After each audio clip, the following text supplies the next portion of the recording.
إن الحمد لله نحمده ونستعينه ونستغفره ونعوذ بالله من شرور أنفسنا ومن سيئات أعمالنا من يهده الله فلا مضل له ومن يضلل فلا هادي له وأشهد أن لا إله إلا الله وحده لا شريك له وأشهد أن نبينا محمدا عبده ورسوله صلى الله عليه وعلى آله وصحبه وسلم بلغ الرسالة وأدى الأمانة ونصح الأمة وكشف الله به عن أمته الغمة وجاهد في الله حق جهاده حتى أتى اليقين فصلوات الله على رسول الله وعلى آله وصحبه أجمعين وسلم تسليما مزيدا إلى يوم الدين أما بعد. Chers serviteurs d'Allah, craignez Allah d'une véritable crainte et sachez que la crainte du Seigneur de l'univers est source d'élévation ici-bas et de secours dans l'au-delà. Allah nous dit dans le Coran: et quiconque obéit à Allah et à son messager et craint Allah et le redoute, alors voilà ceux qui récoltent le succès. Chers musulmans, parmi les 6 piliers de la foi, la croyance aux anges. Et cette croyance fait partie de la croyance à l'invisible par laquelle Allah a loué les croyants.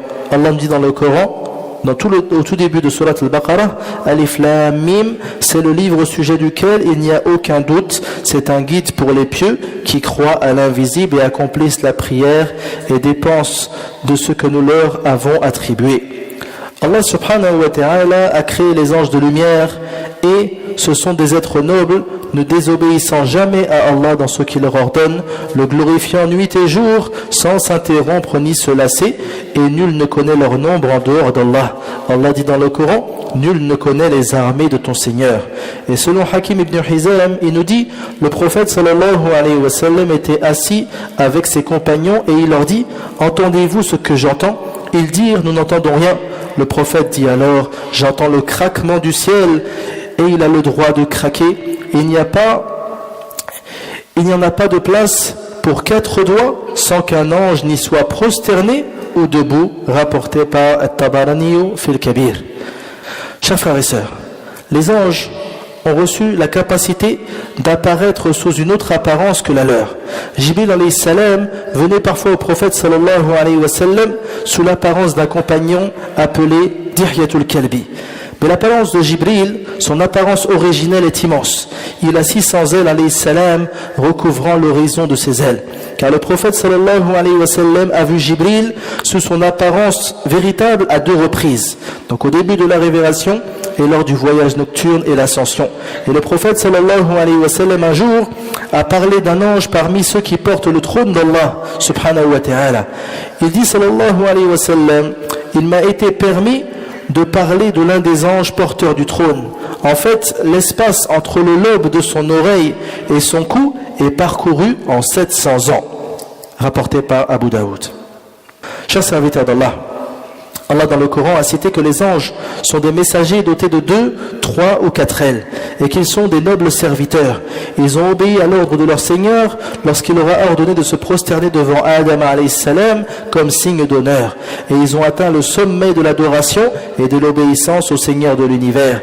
Et il nous est demandé de prendre exemple sur les anges dans toutes choses et plus particulièrement pendant la prière. Le prophète sallallahu alayhi wa sallam nous dit: il a dit à ses compagnons: n'allez-vous pas donc vous aligner comme le font les anges auprès de leur Seigneur?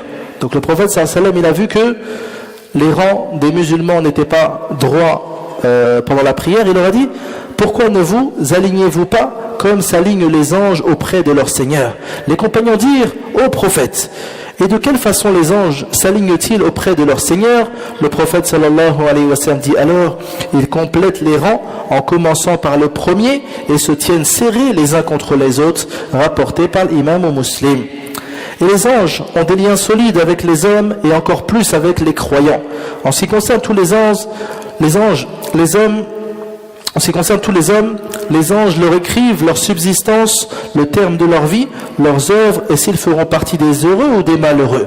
Dans le célèbre hadith rapporté par Abdullah ibn Mas'ud, le prophète sallallahu alayhi wa sallam a dit: certes, chacun de vous lorsqu'il est créé dans le ventre de sa mère est d'abord pendant 40 jours une goutte de sperme, puis devient un sang coagulé pendant une semblable durée de temps, puis enfin, durant un même laps de temps, devient comme une bouchée de chair.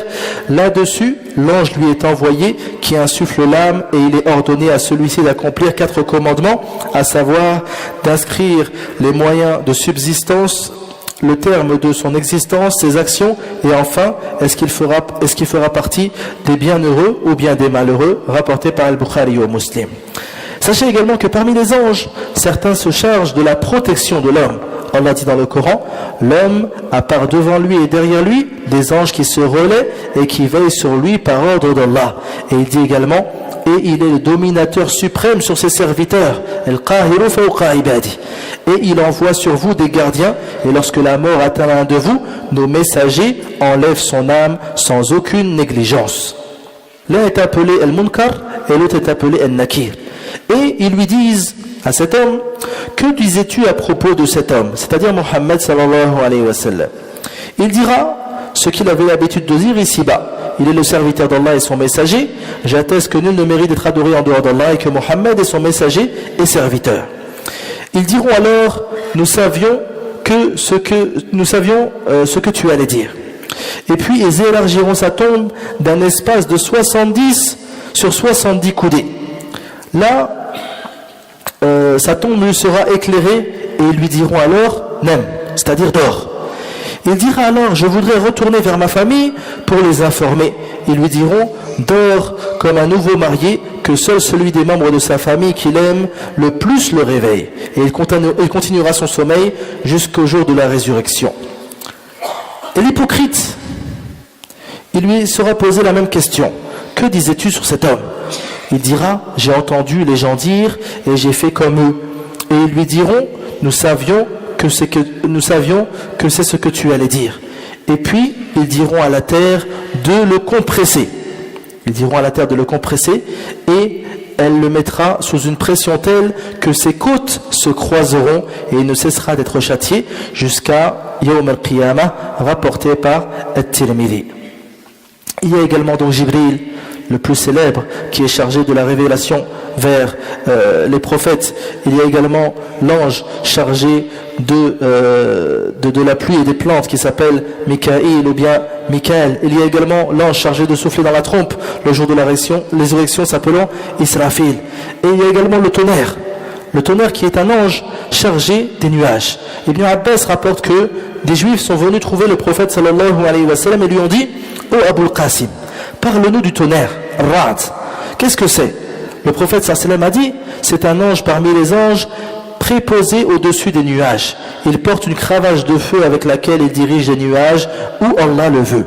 Ils demandèrent alors, et quel est le bruit que nous entendons au moment du tonnerre? Il a répondu, c'est son exhortation aux nuages lorsqu'il les dirige jusqu'à ce qu'ils atteignent l'endroit où on leur a demandé d'aller.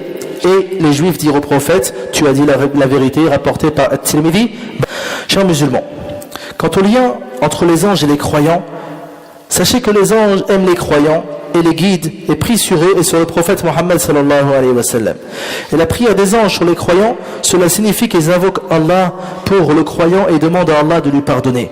Et ils prient également sur celui qui enseigne le bien et sur celui qui se rend à la mosquée pour accomplir la prière et sur celui qui prie au premier rang et sur celui qui reste après les prières pour attendre la prochaine prière, et sur celui qui comble des vides dans les rangs, et sur ceux qui prennent la collation de l'aube avant de jeûner, et sur ceux qui rendent visite aux malades. Tout cela est rapporté dans des hadiths authentiques du prophète Mohammed sallallahu alayhi wa sallam. Allah dit dans le Coran, c'est lui qui prie sur vous, ainsi que ses anges, afin qu'il vous fasse sortir des ténèbres à la lumière, et il est miséricordieux envers les croyants. Et les anges disent Amin. Les anges disent Amin aux invocations du croyant et invoquent pour lui quand ce dernier invoque Allah pour son frère croyant en son absence. Le prophète sallallahu alayhi wa sallam nous dit, Allah exauce toujours l'invocation que fait le musulman en faveur de son frère en son absence. Il a du côté de sa tête un ange spécial qui lui dit à chaque bonne invocation qu'il fait pour son frère, Amin, et à toi la même chose.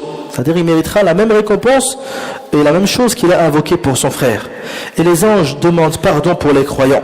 Allah dit dans le Coran, les anges qui portent le trône et ceux qui l'entourent célèbrent les louanges de leur Seigneur, croient en lui et implorent le pardon pour ceux qui croient. Nasallallahu ta'ala bi asma'ihi al-husna wa sifatihi al-ula أن يجعلنا من الذين يستمعون القول فيتبعون أحسنه. اللهم آت نفوسنا تقواها وزكي أنت خير من زكاها أنت وليها ومولاها. اللهم إنا نسألك الجنة وما قرب إليها من قول أو عمل ونعوذ بك من النار وما قرب إليها من قول أو عمل. اللهم أصلح لنا ديننا الذي هو عصمة أمرنا وأصلح لنا دنيانا التي فيها معاشنا وأصلح لنا آخرتنا التي إليها معادنا واجعل الحياة زيادة لنا في كل خير والموت راحة لنا من كل شر يا عزيز يا غفار. اللهم اشف مرضانا ومرضى المسلمين. اللهم اشف مرضانا ومرضى المسلمين. اللهم اشف مرضانا ومرضى المسلمين. اللهم رب الناس هذب البأس. اللهم أنت الشافي لا شفاء إلا شفاؤك شفاء لا يغادر سقما.